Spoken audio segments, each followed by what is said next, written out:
ఒక్క సలహా, ఒకే ఒక్క సలహా అతని జీవితాన్ని మార్చేసింది. అతన్ని కోటీశ్వరుణ్ణి చేసింది. ఆయన ఇచ్చే సలహాలు వెరీ కాస్ట్లీ గురు. ఆయన ఎవరో కాదు, ప్రముఖ ఎన్నికల రాజకీయ వ్యూహకర్త అయినటువంటి ప్రశాంత్ కిషోర్ గారు. నిజంగా 2021 నుంచి 2024 మధ్యకాలంలో, అంటే 3 సంవత్సరాల్లో, కేవలం 3 సంవత్సరాల్లో ఆయన కొన్ని రాజకీయ పార్టీలకి వ్యూహరచన చేసి, అలాగే కొన్ని సంస్థలకి సలహాలు ఇచ్చి అక్షరాల 241 కోట్ల రూపాయలు సంపాదించినట్లుగా ప్రశాంత్ కిషోరే ఒక సందర్భంలో తెలియజేశారు. ఆ సందర్భం ఏంటంటే, ప్రస్తుతం బీహార్లో ఎన్నికలు జరుగుతున్నాయి. సో బీహార్ ఎన్నికల్లో ప్రశాంత్ కిషోర్ కూడా తన పార్టీ తరఫున పోటీ చేయబోతున్నారు. ఈ నేపథ్యంలోనే బీహార్ ఎన్నికల ప్రచారంలో భాగంగా ప్రశాంత్ కిషోర్కి అక్కడ ఎన్నో ప్రశ్నలు అయితే తలెత్తుతూ ఉన్నాయి. ఆ ప్రశ్నలకి సమాధానం ఇచ్చేటువంటి క్రమంలో ఆయన 3 సంవత్సరాల్లో ఆయన సంపాదన ఎంత అని దాన్ని బయట పెట్టాల్సినటువంటి పరిస్థితి ఉంది. దానికి కారణం ఏంటంటే, ఆయన కొత్త రాజకీయ పార్టీని ప్రారంభించి ఆ రాజకీయ పార్టీ ద్వారా బీహార్లో జరగబోతున్నటువంటి ఎన్నికల్లో పోటీ చేస్తున్నటువంటి నేపథ్యంలో అసలు ప్రశాంత్ కిషోర్కి అంత డబ్బు ఎక్కడిది, ఎవరిచ్చారు, ఎక్కడి నుంచి వచ్చింది అనేటువంటి ప్రశ్నలు పదే ఆయనకి ఉత్పన్నమవుతున్నటువంటి నేపథ్యంలో ఆయన వాటన్నిటికీ ఫుల్ స్టాప్ పెట్టేటువంటి ప్రయత్నం చేస్తూ బీహార్ ఎన్నికల ప్రచారంలో భాగంగా 3 సంవత్సరాల్లో నేను రాజకీయ పార్టీలకు వ్యూహరచన చేసి, అలాగే కొన్ని సంస్థలకు సలహాలు ఇచ్చి, ఆ సలహాల ద్వారానే 241 కోట్ల రూపాయలు గడించాను, సంపాదించాను అన్నట్లుగా ప్రశాంత్ కిషోర్ అయితే ఒక క్లారిటీ ఇచ్చేటువంటి ప్రయత్నం చేశారు. అసలు ప్రశాంత్ కిషోర్ ఏమన్నారు అనేది ఒకసారి మనం పూర్తి స్థాయిలో విశ్లేషణ చేసుకునేటువంటి ప్రయత్నం చేద్దాం. సలహాలు ఇచ్చి 3 ఏళ్లలో 241 కోట్లు సంపాదించా ప్రశాంత్ కిషోర్. సో పీకే ప్రశాంత్ కిషోర్ గారి గురించి తెలుగు ప్రజలకే కాదు, భారతదేశంలో ఉన్నటువంటి చాలామందికి కూడా ఆయన సుపరిచితుడే. నిజంగా మన తెలుగులో ఉన్నటువంటి, అంటే మన తెలుగు రాష్ట్రాల్లో ఉన్నటువంటి కొన్ని రాజకీయ పార్టీల కోసం కూడా ఆయన వ్యూహరచన చేసి భారీగా ఆయన గడించడం జరిగింది. బీహార్లో జోరుగా రాజకీయం చేస్తున్నటువంటి ప్రశాంత్ కిషోర్కు డబ్బులు ఎక్కడి నుంచి వస్తున్నాయనేటువంటి ప్రశ్నలు అయితే అన్ని వైపుల నుంచి వస్తుండడంతో తప్పనిసరిగా ప్రశాంత్ కిషోర్ స్పందించాల్సి వచ్చింది. తన 3 ఏళ్ల ఆదాయ వివరాలను ఆయన వెల్లడించాల్సినటువంటి పరిస్థితి అయితే వచ్చింది.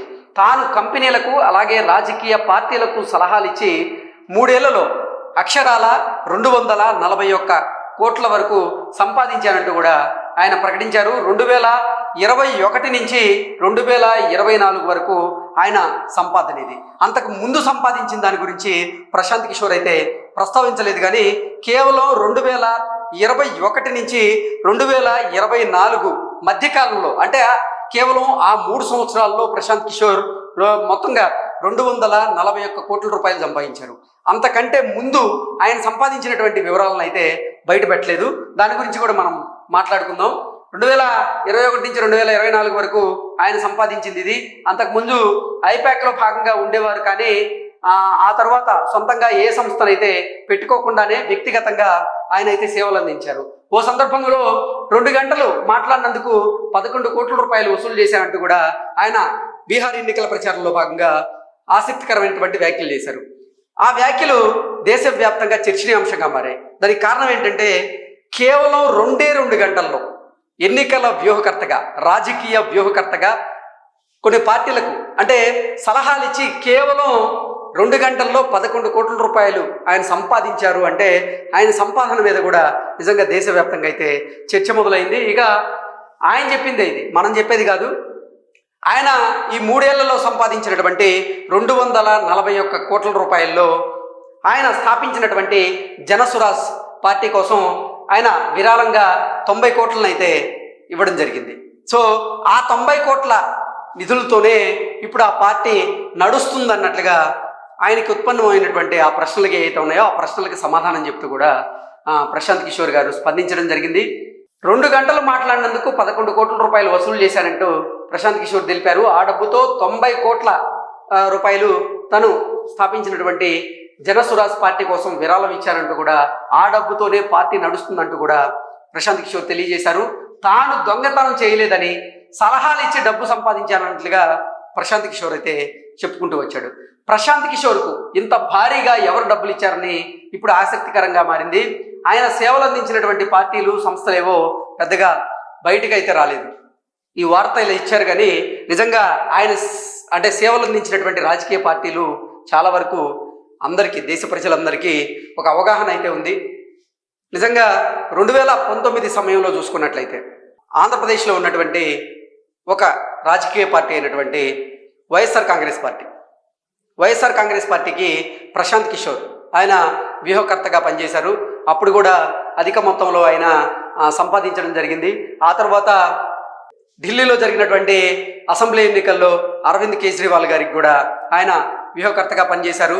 అలాగే మమతా గారికి కూడా ఆయన ఎన్నికల వ్యూహకర్తగా పనిచేసి ఆవిడని గెలిపించినటువంటి సందర్భాలు మనం చూసాం. రాహుల్ గాంధీకి కూడా ఒకానొక సమయంలో ఆయన సలహాలు ఇచ్చారు. ఆ సలహాలకు భారీగానే వసూలు చేశారనేటువంటి వార్తలు కూడా మనం చూసాం. దాంతోపాటుగా తెలంగాణలో ఉన్నటువంటి బీఆర్ఎస్ పార్టీకి కూడా ఎన్నికల వ్యూహకర్తగా ప్రశాంత్ కిషోర్ పనిచేశారనేటువంటి సమాచారం అయితే అప్పుడు పెద్ద ఎత్తున ప్రచారం జరిగింది. సో ఇవన్నిటిగా చూసుకున్నట్లయితే దేశవ్యాప్తంగా ఉన్నటువంటి కొన్ని ప్రముఖ రాజకీయ పార్టీల కోసం వ్యూహరచన చేసి, అలాగే కొన్ని కార్పొరేట్ కంపెనీలకు కూడా సలహాలు ఇచ్చి ప్రశాంత్ కిషోర్ మొత్తంగా 2021 నుంచి 2024 మధ్యకాలంలో చూసుకున్నట్లయితే 241 కోట్ల రూపాయలు సంపాదించారు.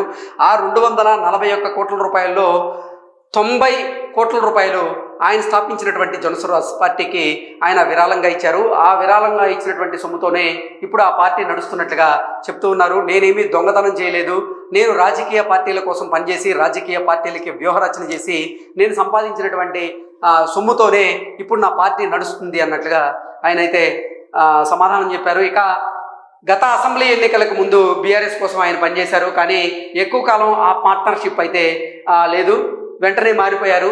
ఐపాక్ కంపెనీ అయితే ఏపీలో వైసీపీ కోసం పనిచేసింది, దాంతో ఆయనకు సంబంధం లేదని ఆయన ఓ సందర్భంలో చెప్పడం జరిగింది. అలాగే మరో సందర్భంలో చంద్రబాబు గారితో, లోకేష్ గారితో ప్రశాంత్ కిషోర్ సమావేశం అవడం కూడా అప్పట్లో పెద్ద ఎత్తున చర్చనీయాంశంగా మారింది. కానీ టీడీపీకి ఆయన అయితే స్ట్రాటజిస్ట్గా పనిచేసినటువంటి దాఖలాలు అయితే లేవు.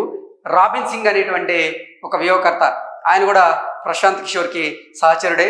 ఆ సహచరుడే ఇప్పుడు తెలుగుదేశం పార్టీ కోసం అయితే వ్యూహరచన చేస్తూ ఉన్నారు. అయితే లోక్సభ ఎన్నికలు జరిగాయి, ఆ ఎన్నికల్లో పార్టీలకు, వ్యక్తులకు సలహాలు ఇచ్చి సంపాదించి ఉంటారంటూ కూడా చాలామంది భావిస్తూ ఉన్నారు. ఇటీవల విజయ్ పార్టీ అంటే తమిళనాట విజయ్ స్థాపించినటువంటి తమిళగా వెట్రి కలగం అనేటువంటి పార్టీకి కూడా ప్రశాంత్ కిషోర్ వ్యూహకర్తగా అంటే స్ట్రాటజిస్ట్గా పనిచేయబోతున్నారు అనేటువంటి ప్రచారం అయితే జరిగింది.